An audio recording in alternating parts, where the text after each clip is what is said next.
Welcome to Cigar City Radio, episode 14. I'm your host, Randy Ojeda, and making the magic happen is Jason Solanas. There's nothing better in this world than some good old It's my favorite sigh. If you like this podcast, you can find our full library of episodes at cigarcityradio.com. You can also find Cigar City Radio on iTunes or Stitcher. You can follow us at Cigar City Radio on Twitter, Facebook, and Instagram, and you can email us at cigarcityradio@gmail.com. Our guest on this episode is the legendary rock and roll singer Greg Billings, originally from the band Stranger, and now the frontman for the Greg Billings Band. Dating back to 1981, Stranger, with original members Greg Billings on vocals, Tom King on bass, Ronnie Garvin on guitar, and John Price on drums, won huge crowds around the Southeast with their electrifying stage show, eventually securing a deal with Epic Records. During its 16-year run, Stranger released several independent records in addition to the Epic Records release, featuring hits like Swamp Woman, Okeechobee Whiskey, 3D, Hit and Run, Alligator Joe, and Wrong Side of the Tracks. On Friday, January 13th, the Greg Billings Band will be celebrating the 35th anniversary of Stranger's first Epic Records release with a sold-out headlining show at the Capitol Theater. They'll be performing some classic Stranger hits in addition to the new album, Boom Boom All Night. You can stay up to date with new releases and tour dates via Facebook and GregBillingsBand.com. So here it is, episode 14.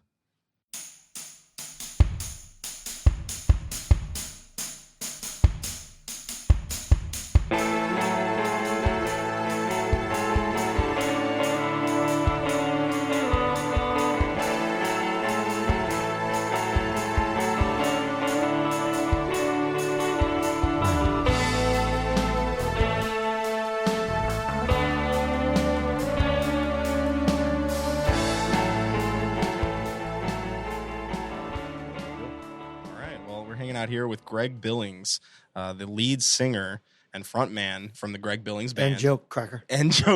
From the Greg Billings Band, formerly of the band Stranger. Yes, sir. Who next Friday, January 13th, you're celebrating the 35th anniversary of the original Stranger album. The original Stranger album, 1982 it came out. Right. 1982. Yeah, and we just kind of funny, we just realized it like 2 months ago that it was going to be 35 years old. Yeah. You know, I don't know why we didn't celebrate 30 or 25. Yeah. It just came up. 35 sounded kind of cool. So, it does. So we decided to celebrate the 35th because the next main year will be 40, and that's 5 years from now. So we don't want to push it. We want to make sure more than, at least two of us are around. Yeah. So let's take our listeners back 35 years ago, 1982.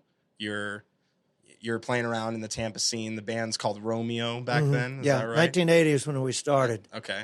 And they were called Romeo when I joined the band. And they had a girl singer previously before me. So, and then when I joined the band, of course, I was like, well, we're going to write songs. We're not doing these covers very long. So started writing right away. And within a year and a half, I had a record deal. And we were out in Los Angeles with Epic Records. Wow. So what was that like? I mean, a year and a half seems like kind of a quick turnaround. It was great. It was great, but we were all young, and we thought it was it. We were going to be stars. We were cocky, and Yeah. I mean, Epic Records comes knocking. Yeah, it was cool. It was kind of like the end of the year kind of thing. Tom Warman was the producer who saw us, and at the time he'd done Cheap Trick, Ted Nugent, Mother's Finest was a band. It was pretty big at the time. He did a great job with those guys. The early rock records that they did were phenomenal. I mean, they sound like the band was in your garage playing. And that's kind of what we thought we were going to sound like. But, and he got us a deal right towards the end of the year. Next thing you know, we're in Los Angeles, and none of us had ever been to Los Angeles. So you guys all from Florida? No, all around. Texas, Tennessee, South Carolina. I was from North Carolina. Oh, okay. Well, we all ended up getting together in Orlando because there was plenty of gigs here in Florida. At that time, you could play Monday through Saturday or Tuesday through Sunday, and then you have a moving day, and go to another club in another city, stay for the whole week, move in to a hotel or where it may be a band house or something for the week, and you play all week. Wow. On the first night, they'd have welcome the band night. Okay. And tell you all the lowdown, and you meet all the groupies and all the bar people that would be there that week. Yeah. So it was a cool scene. And once you did 7 or 8 of those clubs, you started over and did them again. So you start back over and do 2 months later, you're back at the same place. So it was like a big circuit. Yeah. And I was gonna say, that's when people refer to bands as a circuit band from that era. That's what they're talking about, right? Yeah. I mean, there were other bars to play too, but we had finally made it up to the A circuit. Oh, all right. So you're A-listers. It was cool because you made a decent amount of money and you got a place to stay, and they used bar tabs, and if you were broke or hungry, a waitress or somebody at the club would take you to dinner or cook dinner at their house, and it was usually spaghetti. You had a lot of spaghetti. Sometimes it was great, sometimes it was bad, but anytime we get a free meal in a row, it was great. But we lived out of hotel rooms. Nobody really had a home, but that's why everybody came to Florida to do a circuit. And of course, there was probably, maybe 20 bands on this circuit. Wow. And you get to know, because some clubs are in the same town. So all the bands got to know each other, and it was really cool time to be in a band. Yeah, it sounds like it. Yeah, and actually you made about $20 at the end of the week. That was more than any band I'd ever been in. Something in your pocket. Yeah. Well, things haven't changed much, then. It's a lot of bands are still hoping for $20 at the end of the week. Yeah, so it's brutal. In that year and a half span between when you joined the band and when you got with Epic Records, were you all doing the band full time? Yeah, oh yeah. Nobody was. It was what we did. We had 2 vans and a truck. Yeah. And we had a road crew and, like 2 guys that worked in a crew.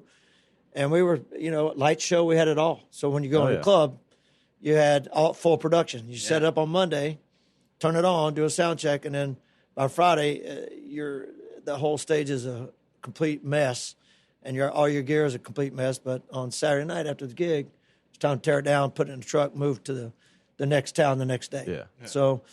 and then the best part about that was we were writing tunes during the day because we'd be in the same club. We just talked the club into letting us come in when the cleaning crew came in and let us turn on our gear. We usually didn't turn the PA on or anything, and then write tunes for a couple hours. That's cool. I mean, it gives you like a home base for a little while. And after a while, after a couple circuits, you'd get to know the cleaning crew. Yeah, sure. So you're writing songs, you're writing Get On Up and Swamp Woman, and the cleaning crew's in there going, hey, they give you a thumbs up or thumbs they down. didn't like that one. Yeah. So we'd run it by them. So it was got to be a pretty good, it was a day job.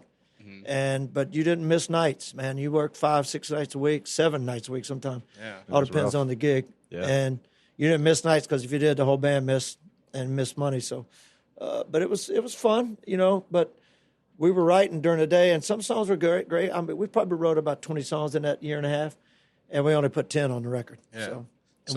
So how did you actually get the attention of Epic Records? Was it they were in town and hanging out with we were, at the time, our manager, we weren't signed with him yet, but it was Pat Armstrong who handled Molly Hatchet, which was huge at the time. After Skinner crash, Hatchet was huge. Yeah. So, and we were playing in a bar in Orlando where the Pat Armstrong was from, and he brought Tom Orman out to see the band. The place was packed. It was ladies' night, and our guitar player could draw 300 women by himself, and the place holds 200 people.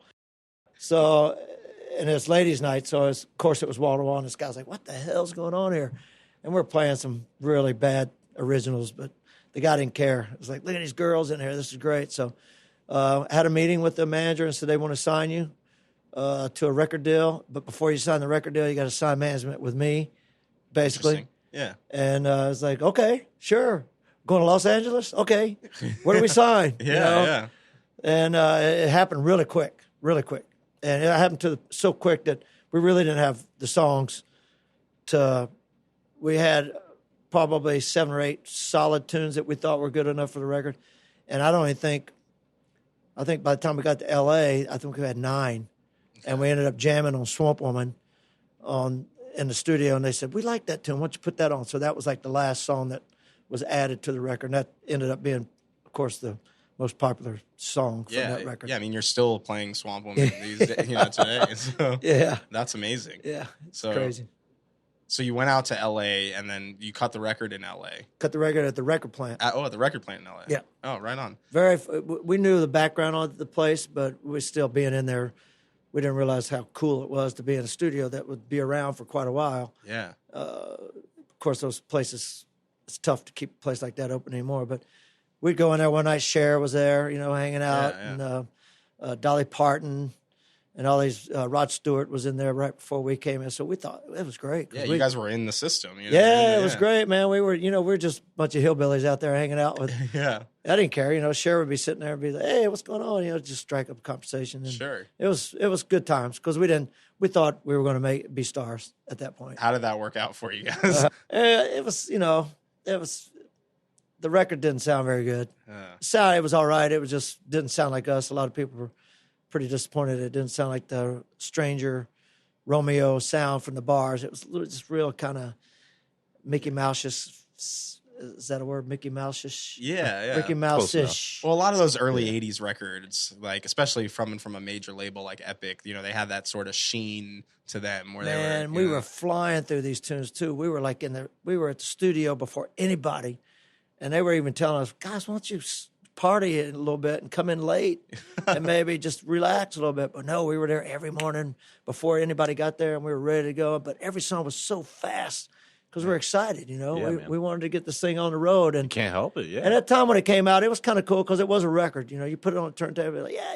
Yeah. But in the back of my mind, I was like, man, I don't think we really sound like that live. And, it kind of came back to haunt us a little bit. And we went out on tour. Mm-hmm. We toured. The record company paid for some touring with Aldo Nova. And the headliner was UFO. And Aldo Nova had a number one song in the country, with Life is Just a Fantasy was the name of it. Oh, yeah. And he was like a guitar player, producer kind of guy. He didn't never really have a band that had hits. So we were out for like 2 months on the West Coast with these guys. We had a U-Haul and a rented motorhome. And our first gig, we left Orlando. Our first gig was in Denver, Colorado at the Rainbow Music Hall, which is a great place. I don't know if it's still there, but great place. Like 450 people, maybe 600 people. And we drove all the way out there, made $250. There was 8 of us, I think, on the road. And I remember them asking us what we wanted to eat. And they brought us like 10 hot dogs and a couple of Cokes and some popcorn. And we were so happy. Yeah. We were like, man, we got it made. And of course we did the show. We opened up, it was UFO just only that night. And standing ovation, it was great. We were hooked right there. Yeah. We were going to be stars. Yeah, you knew that was it. Yeah. It was like, man, this is easy, man. UFO, they were like, I had their records, growing up. We even covered a lot of their tunes, Rock Bottom and Doctor, and a couple of those tunes. Sure, and yeah. To be on tour with those guys was, I thought it was over. Yeah. We were going to be stars. Yeah, it was just going to go straight to the... Yeah, but it was cool. It was cool. Yeah. It lasted like 2 months, and we did the whole West Coast swing, met a lot of people. Mm-hmm. And by the time we got back, the tour was over, and the record company pretty much said, yeah, that's it. Next. Yeah. Oh, man. Was it just the record wasn't selling? And people I don't know. I don't know if we had pissed somebody off. I don't know if a couple of people in the A&R department, which there was tons of people working at Epic at that time, I don't know if somebody just didn't, they came to see us live at Long Beach Arena, did a great show, but it didn't jive for them for some reason. Yeah, it just wasn't working. They were like, no, we're over it. And we're actually the Billboard magazine when the record came out. We made the cover of Billboard, so they put the money up. They thought the record was going to be a success. They put money into marketing it. Yeah, yeah, but there's so many people work at those record companies. Like I said, one person could have said, I don't like it, and they had a lot of pull, and they just pretty much dropped the ball. Well, I also think too, just like, correct me if I'm wrong, but 1982, it's like that was when kind of new wave was starting to really come into play. It was starting, everything was very synth heavy and poppy and produce. Yeah, I don't know if it was just there was still rock there too, and Heart was pretty big at the time, and they were kind of going down too because they weren't quite as poppy as some guys, but. And then the next thing you know, the rumor was they wanted us to add a keyboard player, and we were like, whoa! Yeah. So that was happening. REO Speedwagon was happening. It's like, whoa, we're not that kind of band. Yeah, you guys are a hard rock band. Oh, we were. You're hearing the stuff on the first record in rehearsal tonight. It's pretty much straightforward, angry. Yeah, I was angry at somebody. It was heavy rock. I mean, it and roll. wasn't like heavy metal rock, Sure, but it was attitude-ish kind of. Yeah. The lyrics I'm not proud of. I was young, you know. How old were you when this was 22, I think. Wow. I'm 22, 23. Yeah, it's hard to be 22 and 23 and thrust into, a major label. Yeah, but like I said, we thought we were going to make it, and it's fine. It was a learning experience, and like I said, you're always, I don't know how you're supposed to please record companies, because how can you write something a year before it's recorded and it be happening? Yeah. You know what I mean? So they want you to write like what's happening now. Yeah. And if you do that, it takes 6 months to write a record, then something else is happening at the time. So you have to be ahead of what they want. Yeah, You have to know and what they want before they do. yeah, and it's got to be luck, and it's got to be something that catches on, and that's cool. It's music, but we never gave up after that. Yeah, no, you didn't give up, and that's what I was going to ask you about. Is from there you really hit the independent circuit hard. Yeah, well, we didn't know what independent circuit was. We just said, look, we can make records on our own. So we had a falling out with our management and didn't think that was going to happen. We tried to do a second record with Epic, and they kind of turned it down. Mm. And they added a lot of synthesizer and stuff to it. It was a record that we recorded, and then we sent it away to a guy named Terry Manning, who was a producer. And he had a lot of keyboards and synthesizer, The sound and we got it back. We were like, well, it's kind of cool, but it never got released. It's out there somewhere. You can find it on YouTube, a couple of tunes, but it never got released. So after that, we kind of said, look, we can do our own records, but we got to wait till we get out of our contract with our management. Yeah. So we just wrote for the next 3-4 years and kind of marked that date on our calendar whenever our contract was up. Yeah. And we had the songs ready to go at that point. So from there, Stranger went on to release 7, 8 records. Total of 7. 7 I think. records. Yeah, we started with a 4-song EP, which at the time it was Peaches Records and all the Camelot Records, and we got them to put it in their store. A 4-song EP cassette, and they sold like crazy. And all these record companies at that time, they're keeping an eye on what's going on. They're like, "What's this 4-song EP that's selling?" And got a little bit of attention, and we once again were approached by some record companies, and of course we were afraid.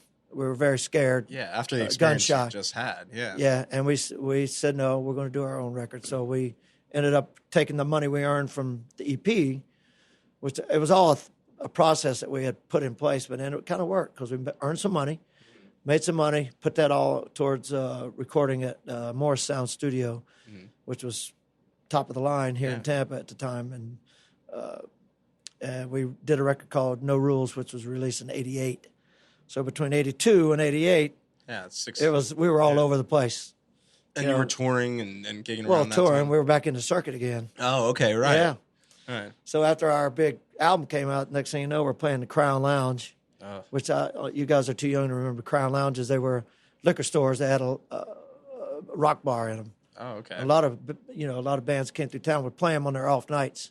If they're opening up for like Aerosmith and they had a night off, they would run and do a Crown Lounge. Interesting. A small lounge, but so we were back doing lounges, and then next thing you know, we're back doing the circuit again, which was we didn't have homes. Yeah, you and had to play. I don't think anybody was married in the band at that point, so it was like, let's just go play and keep writing. Yeah. So then '88, No Rules was sort of the resurgence. Yes, of the band. that was like I think 10 songs that we had written over 6 years. Yeah. And it's and that one, we added a keyboard player, by the way. Yep. But a different kind of keyboard player. I'd Yeah, imagine. great guy, kind of like Rob Stoney is now with the band. Heavy Hammond B3 organ, carried around a Leslie. We had a big truck. We were very successful money wise. We put all our money into we pulled up in an 18-wheel tractor trailer. And we had a motorhome, we were fancy, fancy pants. But you were doing this all yourself, Yeah, we financed the whole thing ourselves. Which at the time was sort of like a new idea, a new concept. It was a little bit, because usually somebody in the band had rich parents, and they bought all the gear for them, but we didn't have that. So we made some relationships actually walked into a bank and got a relationship with a bank and bought our motorhome, truck, paid it all off. It was great. It was, we had John Price was our drummer, handled our business. And we were fortunate because I wasn't a good business guy. I was staying out all night, every night. And Ronnie and the whole band was drinking all the time. So nice to have somebody with a good money mine like he did. So it worked. Yeah. And we were very successful. And the record sounded good. Yeah. It was very reverbish and a lot of keyboards on it, a lot of harmonies. And it did well. That's awesome. Did really good. Got a lot of attention worldwide, actually. Yeah, for an independent band to do that is incredible. Yeah. Yeah. The only thing is you're out of money at that point because you put all your money into making the record and make a little money off of it and then start doing another one. So I didn't realize till we decided to do this Capitol Theater show. I looked back on the years that all this stuff came out because I didn't really pay attention at the time, the years, but it was every 2 years just about after 88.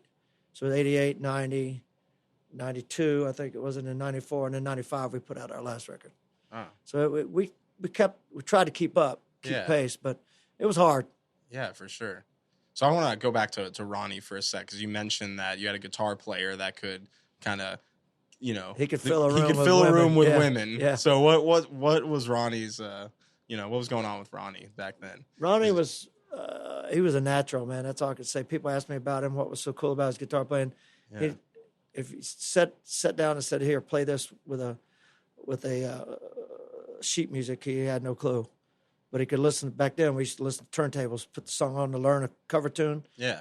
And learn Find it in note by note. He could do it, man. He could do it. Yeah. We were a 3-piece when we first got together. He could throw a keyboard part in a song, and then of course Van Halen was big at the time, and he could do Eddie Van Halen note for note. People used to come and watch him play, just play Eruption. Because at that point, not a lot of guys could do it. Sure, Of course, as time went on, and guys learned how to play.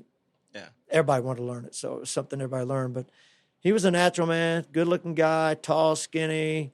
Girls went crazy over him. He was just a good Southern guy, good parents, and he was just, he was wild. He was wide open, man. We all were back then. It was the 80s. It was pretty wild, but it was great. And we always got up next day, rehearsed, wrote. Not every day was productive, but we did well. And Ronnie was really, really good. He was a good friend. He was good, just a good guy. And we got in a lot of trouble together, staying out a little bit too late a few times. But he wrote some of the most incredible riffs I've ever heard. The riff, we were a riff kind of band. Get On Up was one of the first songs that we ever wrote. And Swamp Woman, it was all riff oriented because we would come to rehearsal and say, "What do you got, Ronnie?" Yeah. He'd be like, "I don't know. How about this?" And we go, "Yeah." And we just start jamming. And next thing you know, back in those days, you didn't really have to have a bridge. True. I don't think there's not a bridge in any of the tunes on the first album. Yeah. We're just verse, chorus, verse, solo. Solo, yeah. Everybody look at Ronnie. Repeat first verse. Yeah. And tag. That's the way it was. And it's just, people didn't care. Yeah. That's exciting. The way I wrote my lyrics and the way Ronnie wrote his guitar riffs were like, we wanted people to know it by the end of the song. They knew the title of the song. Sure, yeah. And if you listen to most of these songs are, okay, that's called Ready to Fight. That's called Nobody's Fool. This song's called Get On Up because 1 step, 2 step, 3 step. We sing it 8 times in the song. Yeah. So at the end of the song, they're like, yeah. And they feel like they're part of the song. Yeah, and they feel like they're part of the song. Nothing worse than somebody playing a new song and then at the end you go, what was the name of that? Anybody catch the name of that? Yeah. You want to know the name of it. Yeah, absolutely. Yeah. By the end of the tune. That's why I think the Boom Boom All Night record that we just finished doing is, I wrote most of it, the lyrics. It kind of goes back to simplifying the songs a little bit so people will know the title of the songs. I'm not trying to get deep or anything. It's just like, I just wrote the lyrics to what I felt. And it's kind of like, that's why I think these two records kind of work together. And I'm glad we're doing this show. Both albums, we're going to intertwine them and do them back to back. And I think people realize that it's kind of like the same attitude. Let's have some fun, a little catchy. Yeah, you're going back to your not roots. Not think in too a way. much. Yeah, and it's fun. 35 years later, why not? Yeah, that's amazing. Did you ever think that in 35 years you'd be playing these same songs again? I never thought 35 years after the record came out, I'd be in Tampa learning the songs again. Yeah. To do them at a show, and that's what I'm doing. 6 of these songs I haven't done in 20 years. So it's kind of it's fun. It's fun for us, and we're probably going to do this show a couple of places throughout the year. It's a couple of different towns because we got a lot of response from other cities about wanting to do it. So So we're glossing over a lot of stuff, I know, because it's a shorter podcast. But over time, you've built, seemingly great relationships with like Brian Johnson and members of Cheap Trick, and I don't know, you seem like you're like a rock star's rock star, like you're friends with all the guys, It's just Xander. I met Xander, and golly, it must have been 80.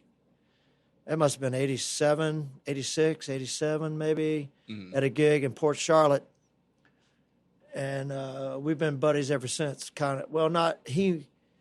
We met, of course. It was just like, yeah. But then he started going out with his wife now, Pam, Xander. And she was from here. So she was a big stranger friend. And I hate to say fan, but she come to see the band quite a bit. Yeah. So at that point, when we met, we just became buddies. And he liked Stranger Band. He would get up and sing with us every now and then. And then I started a band called Damn the Torpedoes, and he came in and sang on Help From My Friends. We kind of did a Cocker version of that, and he came in to sing the high parts. Right on the Joe Cocker version of that. Good person to get to sing the high parts. Yeah, man. and like I said, at the point, I was just in a band with Kyle. Yeah. Kyle Ashley, who's playing guitar in my band now. We're called Damn the Torpedoes. That band lasted about 7 years. Yeah. That was between Stranger and Greg Billings' band. Like I said, Xander, we became friends with him, and Brian Johnson I met back in Stranger. His wife was a Stranger fan. So we played golf one day and became buddies right away. And that's been, we were just talking about it the other day, me and him. It was probably 20, my son is 27, and it was about the time my son was born. So we've known each other that long. Wow. 27 years. So, and they've always just, I don't know, we don't talk music much. Even Xander, if I go out with him, we don't talk music. We talk about there's still other things in life. Man. Other things, yeah. And I never push the record stuff on them. But if I'm doing a record and I got a song I think that one of them will fit on, I reach out to him. Brian Johnson was on the new record, right? He was on. He sang Midnight Hour, cover of Wilson Pickett tune, and we had also Donald Duck Dunn played bass on that track. All right. And Duck and myself and Brian are really good friends. We've been up way late many times. Yeah. And we were drinking one night. I said, "You guys got to come up and play on this song." And they said, "Yeah." So I kind of held it to them. Yeah. The next day, I'm on the phone going, "All right, when do you guys want to come up?" I'm sure they were like, "What the hell is he talking about?" I don't remember saying we do this, but I said, "Yeah, you guys are going to come up." And they both came up and one night played on that song together. And then Brian wrote a song for his wife. They ended up on Built for Love album. Oh, really? Yeah, it's called "Thank You for Loving Me." Yeah, beautiful song. Yeah, it's kind of a didn't cool. know that he had written that. Yeah, he wrote it and came up and sang the low part, the Barry White part on it. It's kind of sang on the choruses for me. And he actually had a show that he played his favorite songs. There's like six shows he did on the BBC, and he actually threw that one in, and it was like his third show. Producer was like, "Hey man, you can't play favorites here. We don't know who this guy is." Yeah. He goes, "Just play the song," and the guy goes, "Cool." Yeah. So that's huge. Yeah, to have 6 1-hour shows playing your favorite tunes, and he throws in a Greg Billings band song that he wrote, of course. Yeah, well, yeah. So that's I don't know how it happened that I don't pay him to be my friend or anything. We just we just friendships happen, man. Yeah, we just kind of hang out, And like I said, I did an interview the other night about the new record with Brian on it. I said, "You don't understand. We don't sit around and go, what can we write next? What playing guitar and singing la la la. We just don't do that. We just have fun together. We drink. Our wives love each other, and we just hang out." And then when it comes time to... That's a big thing, when the wives love each other. Well, that helps. I was going to say, our wives like each other probably more than me and Brian like each other. But it makes it pleasant that the wives like each other so much, and we can kind of hang out and do our thing. Yeah, that's really But cool. he's been a great friend because, trust me, he did not have to sing on this record after all he just went through. He has a hearing problem. Oh, hearing issues. Yeah. And right in the middle, not in the middle of the tour, at the end of their 2-year tour. And so he didn't have to say yes to this, but I sent him the song. He really liked it. And it kind of hit home for him about old friends don't come easy, because he actually went through some tough times where, it was a tough year for him. Yeah. And it kind of hit home for him. And he almost didn't do it because he just didn't think it was the right time. And at the last minute, I think about a month before the record came out, he decided to come up put the vocal track on. He hadn't been in the studio singing at all until that day that he came in and did his track with us. And it took about an hour. He's got good feel. And then me and him had the mic at the end. It's real talking back and forth what we were doing. So I'm just fortunate it happened that way. Yeah. I mean, it helps us quite a bit. And he knew it was going to help us out a little bit. You know, everybody talking about the first thing that he's done since that all happened. Yeah. And he's doing it as a friend. And he also did it because he likes to tune as well. So. Yeah. Well, those are the best reasons to do anything in music, you know. That's really cool. Yeah. And you said that show sort of just came together like in the last few months. It was right? weird. It was we did our release party for our new album. We did that at the Daiquiri Shack in Madeira Beach, and we sold that out. And Bobby Rossi was from Ruth Eckerd was like, man, you guys should really do something at the Capitol Theater. I'm like, well, I don't want to do another CD release party. And for some reason, it was like, wow, wait a minute. The first record's been out 35 years. Yeah. Why don't we celebrate that and intertwine it with a new record? Because it is, like I said earlier, it relates a little bit more than any record that I've done in the past. It relates really a whole lot to that first record because the songs are kind of fun, catchy, no-brainer, you know, not too much thought, but with the lyrics, you know what I mean? Nothing too deep, yeah. And I'm like, I think it might work. And we talked about it. It was about 8 weeks before. It was like, I don't know. It wasn't even December yet when we decided to do it. So we decided at the last minute. Yeah. And he talked me into it, basically. I was like, I didn't want to do it because I was afraid we'd sell like 100 tickets. Yeah. And that would be to our friends. And half of them would be free. Yeah, you know? right. Who you gave tickets to. So I kind of put it out on Facebook a little bit, asking everybody what they thought. And over 1,000 people hit the like button. Wow. And at that point, I said, we got to do something. Yeah. And it sold out within, 4 weeks, I think. That's incredible. Yeah. And it's just you on the bill. There's no openers. Just us. Yeah. We thought about maybe having friends come, but no, it's going to be, and that's what they wanted to. They wanted an evening with the Greg Billings Band. Yeah. And I'm going to be telling stories about the songs, some of what I probably talked about tonight. Yeah. And stories about the guys in the band now, what they were doing when the record came out. Yeah, that's awesome. So it's going to be a lot of fun. It's going to be a fun night. I think that's what's amazing about the Greg Billings Band and Stranger by extension is for 35 years you've been making music, but you've also been building this incredible fan base, you know. I know you want to call them friends. They are your friends, but it was hard. I'm telling you, it was hard because George will tell you. George has been with me since the start of the Greg Billings Band. He's the only guy left of the original four guys that we had. We weren't very good at all. I mean, I was playing the Torpedoes. I don't believe that. We were not good. Trust me. That. We just weren't good. He'll tell you. We just weren't very good. I mean, there was no chemistry. It was kind of weird. I was playing in a band called the Torpedoes, played the beach, a lot of cover tunes. We had a CD that did pretty well. Yeah. But it was just a fun party band once again. And then now it's time to change the Greg Billings Band because I didn't want to come up with some name and take people a year to figure out who was in the band. So I figure if I put my name on it, 10 people would know. Sure. You know, so I thought I would always change the name after a while, but it didn't work out that way. And we got better and better, and we added Tom, that we hadn't worked together in 8 years. Yeah, and Tom was one of the original Stranger members, yep. right? Tom was actually the one who called me. He had my number in his little bag. Back in those days, everybody had a little bag with numbers and stuff. Yeah, and he called me. He kept my number from a gig that I jammed with him on the beach, probably in 1980. He kept my number and called me.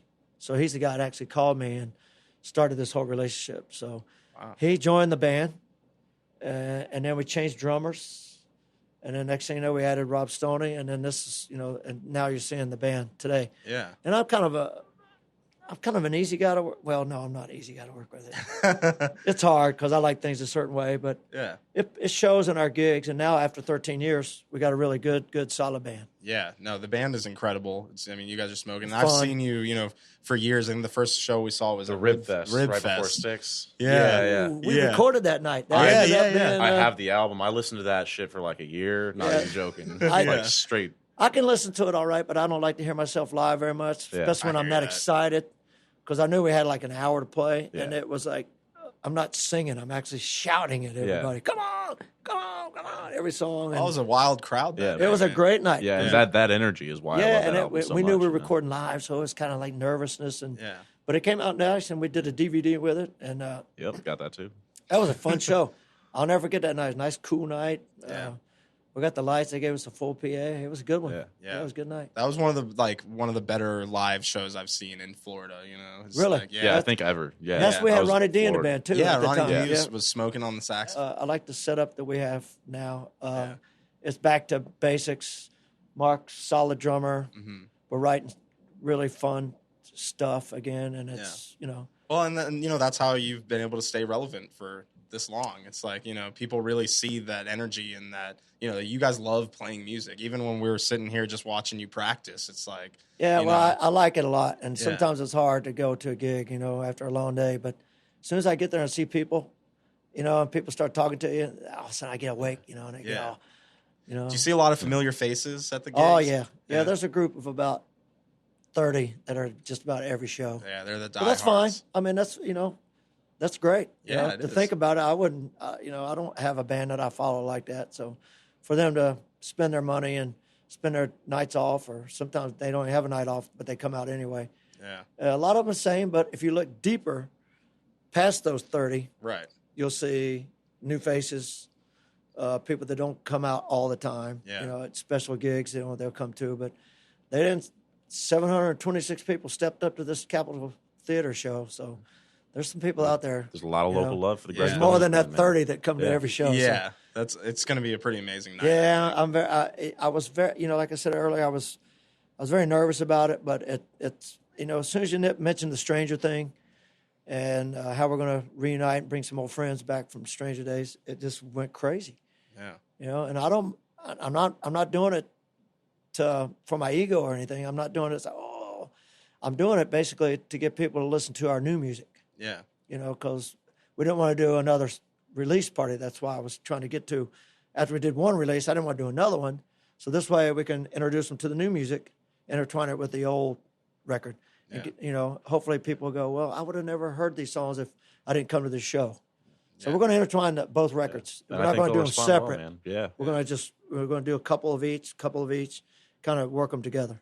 Yeah. And it's a cool thing, people can bring out like their kids and just introduce them to band. I know my dad and my uncle grew up listening to Stranger, they're from here in Tampa. Yeah, and they were the ones that initially told me like, when I mentioned Greg Billings band, they're like, "Oh yeah, Stranger." I mentioned this to someone that we were talking to you to someone that I didn't think would have any idea what was going on. He was like, "Yeah, I used to be the bouncer for Stranger." Yeah, we had a lot of guys hung out and were bouncers for us. Yeah. But it's just part of growing up in the Tampa Bay area, I think, because we had some success, and the girls loved to come see Ronnie play. Sure. I mean, I was just, I'm like, hey, I'm up here too, ladies. But Can't they were compete with all that, good though. to him, and the dudes would watch him too because they wanted to play guitar like him. Yeah. So they would just be glued on him, and I'm just. I've seen over all the jumping videos, around. man. Yeah, I've scoured him on YouTube He so could many play, times. man. Yeah, man, He it was really incredible. could play.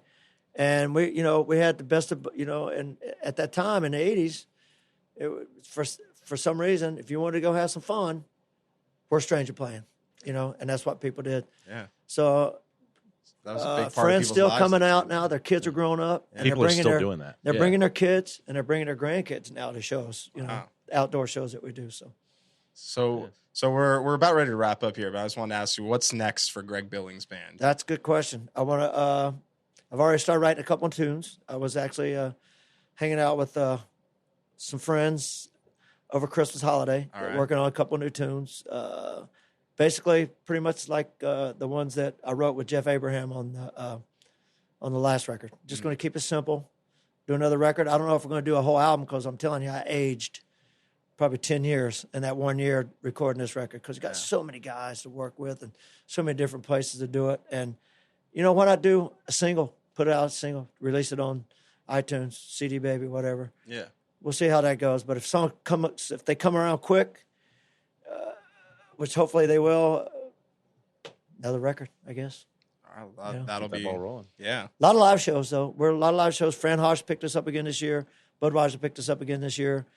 lot of shows already booked through April right now. So a lot of outdoor shows, a lot of fun stuff coming up. That's awesome. Well, where can people keep up to date with tour dates and news? Well, I think GregBillingsBand.com is a website which nobody goes to anymore because they're always sending me messages on Facebook. What are you guys playing this weekend? I'm like, go to my website. But nobody goes to websites anymore. So Go to his website. yeah, Greg Billings Band, Facebook. And I have Greg Billings' Facebook page, which it seems to be the only place people want to go to find out where you're playing. Yeah. That's But thing these days. the website, got a new website be up in about 2 weeks. It's got everything you need to know on it. All right. Well, look out for that. If you're going to the Capitol Theater this Friday, be on the lookout for us. We'll be at the show too. And, keep an eye on Greg Billings for the future. Another 35 years of Stranger. Ooh, can you imagine that? Oh, Continuous my God. special sauce. Yeah, we'll do a 70th anniversary podcast in 35 years. Let's work on 36. yeah, let's get Let's get there. Yeah. Thanks, guys. I appreciate it. Thanks, man.